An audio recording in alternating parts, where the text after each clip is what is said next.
청취자 여러분, 혹시 간절히 기다리던 한정판 신발을 샀을 때나 아니면 최신 스마트폰 사전 예약해 놓고 나서 한 10분마다 배송조에 누르면서 막 초조해진 적 있으신가요? 아, 그거 저도 자주 그럽니다. 새로 고침 계속 누르고요. 그렇죠. 평소에 그냥 생수나 휴지 시켰을 때는 며칠이 걸려도 어련히 오겠거니 하잖아요. 네네. 근데 유독 기대감이 큰 물건일수록 진짜 하루가 1년 같고 마음이 막 엄청 조급해지거든요. 맞아요. 오늘은요, 수천 년 전 그 광야를 걷던 사람들의 치명적인 실패가 어떻게 현대인의 이 로켓 배송을 기다리는 심리와 완벽하게 맞닿아 있는지 그 놀라운 통찰을 파헤쳐보는 심층 탐구 시간을 가져보려고 합니다. 네, 우리가 오늘 다룰 자료의 배경이 참 흥미로운데요. 바로 성경의 민수기 21장을 심층적으로 다룬 양재드림의 교회의 강연록입니다. 이 서사를 단순히 어떤 역사적이나 종교적인 기록으로만 소비하지 않는다는데 의미가 큽니다. 엄청난 성공이나 성취감을 맛본 인간이 약간의 사소한 계기로 어떻게 스스로 무너져 내리는지, 그리고 그 절망의 바닥에서 어떻게 가장 실존적인 방식으로 회복을 향해 나아가는지 보여주는 아주 완벽한 심리 드라마거든요. 와, 심리 드라마? 그럼 이 이야기의 발단이 되는 그 호르마 전투부터 상황을 한번 들여다보죠. 네네. 이스라엘 백성들이 가나안의 아랏 왕이라는 세력과 맞붙어서 완벽한 대승을 거두는 정면이잖아요. 근데 이게 그냥 평범하게 이긴 게 아니더라고요. 무려 40년 동안 짓눌려 있던 민족적인 트라우마를 확 깨부순 엄청난 사건이잖아요. 맞습니다. 이 승리의 무게감을 제대로 이해하려면 38년, 그러니까 거의 40년 전 그 부모 세대의 뼈아픈 실패를 먼저 봐야 하거든요. 네. 출애굽 1세대인 부모들이 바로 이 똑같은 장소에서 적들의 거대한 체격을 딱 보고는 우리는 그들 앞에 메뚜기 같다 이러면서 스스로를 엄청 비하했었죠. 아, 그 유명한 메뚜기 콤플렉스요? 그렇죠. 극심한 패배주의에 빠진 상태로 막 경솔하게 전투를 벌였다가 아주 처참하게 박살이 났습니다. 그야말로 뼈아픈 국가적인 트라우마가 깊게 새겨진 곳이 바로 이 호르마라는 곳이에요. 그런 게 광야의 혹독한 환경에서 자라난 그 자녀 세대는 완전히 달랐어요. 네, 완전히 다릅니다. 부모 세대였다면 메뚜기 콤플렉스가 막 발동해서 지레 겁먹고 도망가거나 아니면 또 욱하는 마음에 무작정 칼을 빼들었을 텐데 이들은 침착하게 상황을 분석하고 자신들만의 결속력을 다져서 마침내 승리를 거머쥔단 말이죠. 맞아요. 자료에서 이 극적인 세대 교체를 그 한국 대중음악계에 빗대어 설명한 부분이 전 진짜 확 와닿더라고요. 그 비유가 아주 찰떡이었죠. 불과 한 20년에서 30년 전만 해도 한국 음악인들이 팝의 본고장, 그 미국 아티스트들을 보면서 느꼈던 거대한 장벽이 분명히 있었거든요. 아유, 엄청났죠. 우리는 타고난 신체 조건이나 그 리듬감이 아예 달라서 절대 저 빌보드 메인스트림에는 갈 수 없을 거다, 이런 식의 일종의 한계 설정이 있었어요. 맞아요. 진짜 그때는 다들 속으로 그렇게 생각했잖아요. 그렇죠. 그런데 불과 딱 한 세대가 지나면서 완전히 세상이 뒤집혔잖아요. BTS나 블랙핑크 같은 아티스트들이 막 전 세계 차트를 휩쓸고 오히려 해외 유학생들이 막 한국 음악 시스템을 배우러 오는 상황이 된 거잖아요. 네네, 완벽한 역전이죠. 이스라엘의 자녀 세대도 딱 그랬던 겁니다. 부모들이 남겨준 우리는 절대 안 된다, 우리는 메뚜기다 하던 그 패배주의를 불과 한 세대 만에 완전히 씻어낸 거예요. 바로 그겁니다. 여기서 심리학적으로 굉장히 중요한 전환점이 하나 발생하거든요. 바로 자기 효능감의 폭발입니다. 아, 자기 효능감이요? 네, 오랫동안 절대 불가능하다고 여겼던 그 거대한 장벽을 내 힘으로, 그러니까 우리 세대의 능력으로 무너뜨렸을 때 뇌에서는 엄청난 도파민과 함께 나는 내 운명을 통제할 수 있다, 이런 강력한 확신이 생기게 됩니다. 자신감이 완전히 최고조에 달한 거죠. 근데 저기요, 저는 여기서 약간 의문이 들었어요. 어떤 의문이시죠? 아니, 스포츠팀으로 치면 40년 묵은 우승 실패의 저주를 마침내 깬 거잖아요? 그렇죠. 그러면 사기가 막 하늘을 찌르고 무서울 게 전혀 없는 상태인데 그럼 바로 그 약속의 땅으로 직진해서 해피엔딩으로 딱 끝나야 하는 거 아닌가요? 도대체 왜 바로 다음 장면에서 백성들 멘탈이 완전히 산산조각이 나는 거죠? 그게 인간의 심리가 참 아이러니한 게요. 성취감과 통제감이 최고조에 달한 직후가 사실은 가장 취약한 순간입니다. 가장 취약하다고요? 가장 강할 때가 아니고요? 네, 이제 모든 게 다 내 뜻대로 될 거야, 나는 진짜 다 할 수 있어, 이렇게 한껏 기대치가 극도로 높아져 있는데 상황이 내 예상이나 내가 통제할 수 있는 범위에서 단 1mm라도 벗어나게 되면 평소보다 훨씬 더 파괴적인 좌절감을 느끼게 되는 거거든요. 와, 그러니까 기대치가 폭발적으로 높아져 있는 상태라서 아주 작은 실망도 엄청난 낙차로 막 낭떠러지 떨어지듯이 다가오는 거군요. 맞습니다. 마침 백성들이 승리의 도취에서 자, 이제 고생 끝났다. 약속의 땅으로 돌격하자 이러고 있는데 신이 갑자기 야, 에돔 땅을 우회해서 가라. 이런 지시를 내립니다. 네, 돌아가라는 거죠. 뻥 뚫린 직진 코스를 눈앞에 놔두고 그 지긋지긋한 모래바람 부는 광야로 다시 빙 돌아가라는 거잖아요. 와, 저라도 여기서 진짜 이성을 잃었을 것 같아요. 40년을 그 고생을 했는데 또 돌아가라뇨. 그러니까요. 바로 그 대목에서 백성들의 심리 상태를 묘사하는 아주 날카로운 히브리어 단어가 하나 등장합니다. 어떤 단어죠? 카차르라는 단어인데요. 이게 직역하면 마음이 짧아지다라는 뜻입니다. 마음이 짧아지다. 네, 현대사회의 용어로 우리가 좀 번역을 해보자면 아주 완벽하게 조급해지다라는 말과 일치하죠. 아, 조급해지다. 제가 처음에 그 로켓 배송 기다리는 심리를 얘기했잖아요. 네네. 기대감이 엄청 클수록 왜 우리 수요일에 하는 넷플릭스 드라마 다음 화 기다릴 때도 하루가 1년 같고 막 속이 타들어가잖아요. 속이 타죠. 그 고대인들도 엄청난 승리 직후에 목적지가 바로 저기 코앞에 보이니까 이 카찰, 조급함이 완전히 선을 넘어버린 거네요. 맞아요. 그렇게 마음이 극도로 짧아지고 막 분노가 턱 밑까지 치밀어 오를 때 사실 인간에게 반드시 필요한 심리적인 브레이크 장치가 있거든요. 드레이크요? 네. 고대 문헌에서는 종종 이것을 셀라라고 부릅니다. 그러니까 잠시 멈추고 생각하라 이런 의미죠. 아, 셀라. 잠시 멈추고 생각하라. 네. 하지만 그 조급함에 완전히 눈이 멀어버린 이스라엘 백성들은 이 셀라의 순간을 놓쳐버리고 맙니다. 마음의 브레이크가 고장이 나버리니까 결국 돌이킬 수 없는 선을 팍 넘더라고요.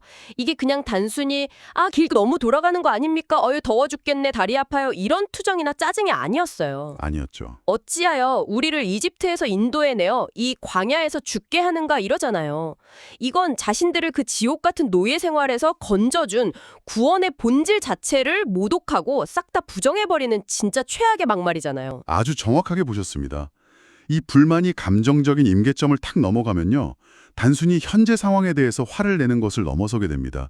자신이 그동안 누려온 모든 긍정적인 가치 자체를 통째로 부정해버리는 엄청난 파괴성을 띠게 되거든요. 네네. 강연자는 이 대목에서 동양축의 와, 그러니까 장벽 문화를 언급하면서 아주 흥미로운 사회학적 통찰을 곁들입니다. 그 울타리 안과 밖을 나누는 그 문화요. 맞습니다. 친밀한 관계나 가족 혹은 같은 공동체라는 울타리 안에서는 오히려 절대로 넘지 말아야 할 선을 너무나 쉽게 넘어버린다는 거죠. 직장 동료나 남들한테는 막 깍듯하게 대하면서 제일 가까운 가족이나 연인한테는 상대방이 가장 아파할 만한 급소를 막 아무렇지 않게 퍽퍽 찌르잖아요. 그렇죠. 물에 빠져서 막 허우적대는 사람을 목숨 걸고 구해줬더니 아니 왜 내 허락도 없이 나를 건져내서 내 이 비싼 명품 옷을 다 적게 만들었냐 이러면서 뺨을 때리는 격입니다. 하하, 비유가 아주 기가 막히네요. 정당한 불만을 표출하고 상대방의 존재 자체를 모독하는 선 넘기의 차이가 확연히 보입니다. 네, 그런데 그 선을 한번 딱 넘기기 시작하면요. 증상은 훨씬 더 심각해집니다. 더 심각해진다고요? 네, 이들의 불평이 단지 길이나 척박한 환경을 넘어서 매일 자신들을 살려주던 그 기적의 식량으로까지 향하거든요. 맞나. 네, 광야에서 매일 아침 하늘에서 내렸다는 그 만나를 향해서 우리가 이 하찮은 음식을 싫어하노라 이렇게 매도를 해버립니다. 여기서 잔류가 제시하는 영혼의 백내장이라는 비유가 정말 아주 절묘하죠. 영혼의 백내장. 저는 사실 솔직히 처음에 이 부분 읽으면서 40년 동안 똑같은 밥만 먹으면 질려서 좀 화낼 수도 있는 거 아닌가? 영혼의 백내장이라고까지 막 거창하게 부를 필요가 있나? 이런 생각을 좀 했거든요. 충분히 그렇게 생각하실 수 있죠. 그런데 가만히 곱씹어 보니까 불만의 방향이 문제더라고요. 네, 맞습니다. 메뉴가 지겨울 순 있죠. 하지만 그 음식이 아니었다면 진작에 광에서 다 굶어 죽었을 텐데 자기 생명줄을 하찮은 것이라고 치부해버리는 태도가 무서운 겁니다. 생명줄을 하찮다고 하다니 와. 원망의 바이러스가 마음에 막 스물스물 퍼지면요. 진짜 눈에 백내장이 낀 것처럼 일상의 소중함이나 주변의 기적들이 완전히 뿌옇게 변해버립니다.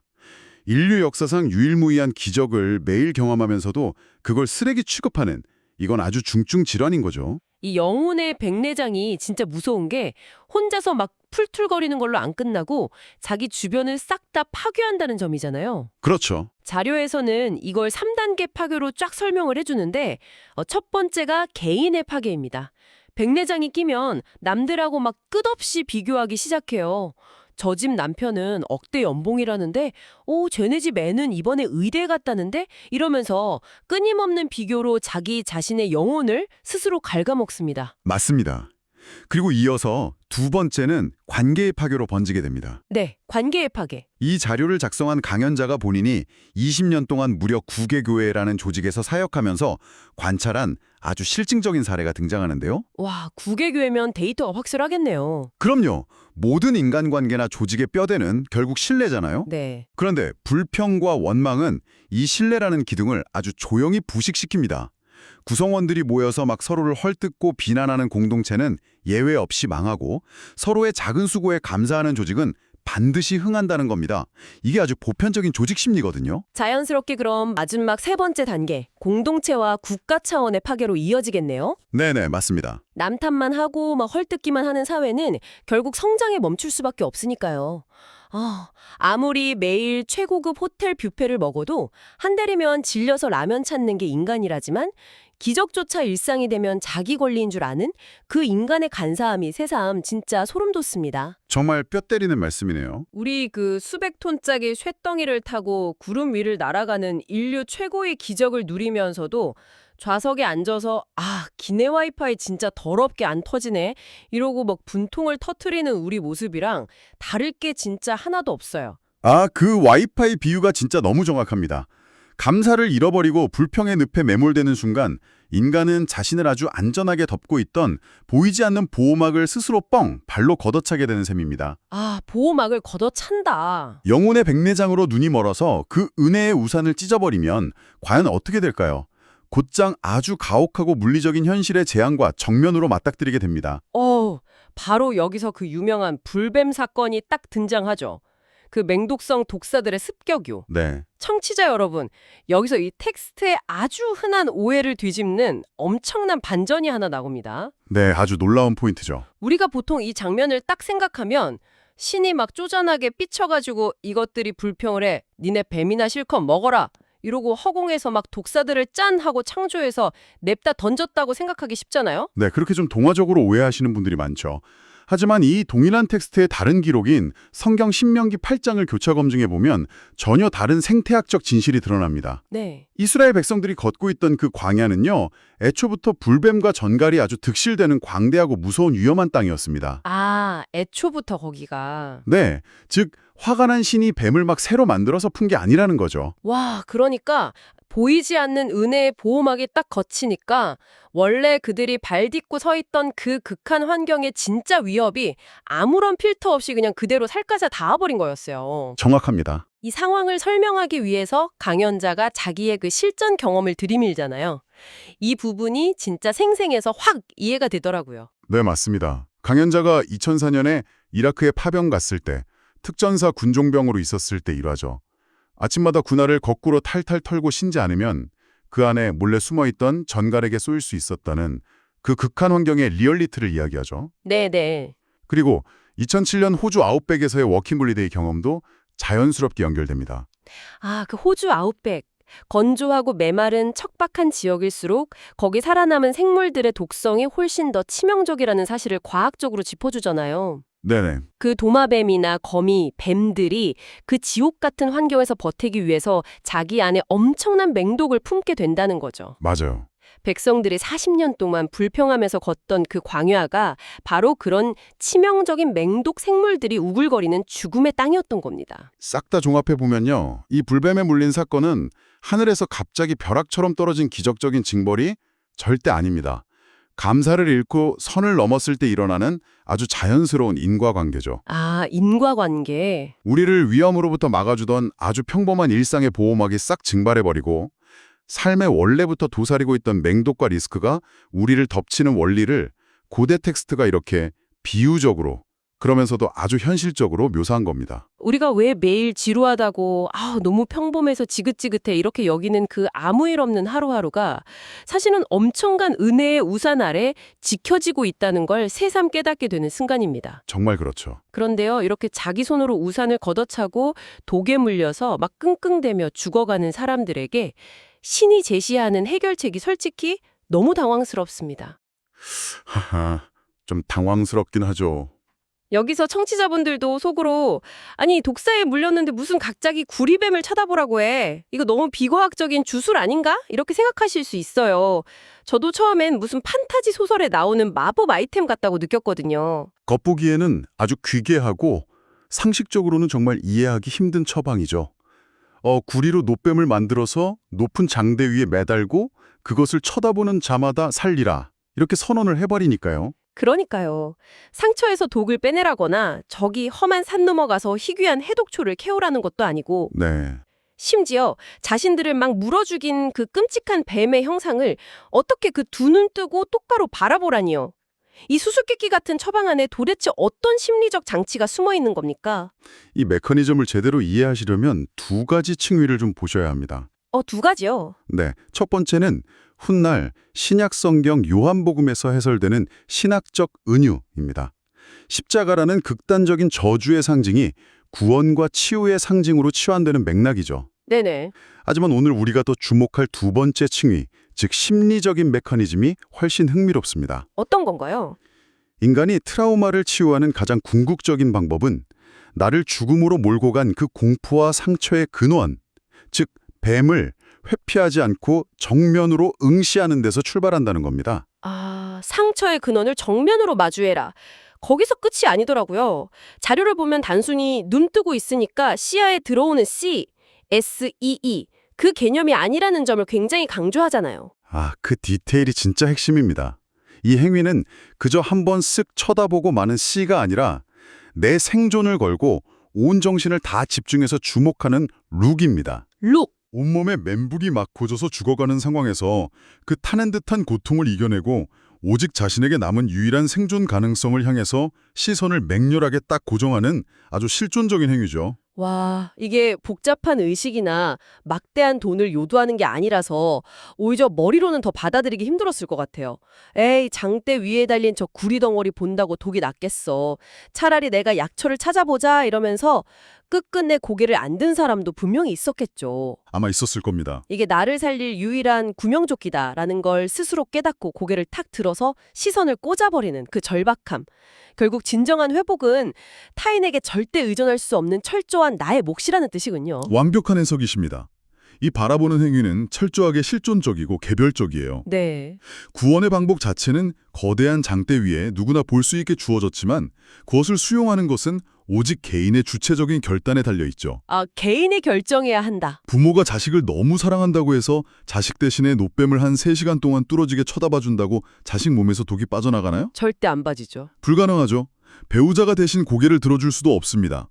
오직 나 스스로의 처절한 선택이어야만 작동하는 회복의 메커니즘을 확실하게 보여주는 겁니다. 와, 오늘 우리가 함께 나눈 대화 정말 숨이 가쁠 정도로 깊고 묵직했습니다.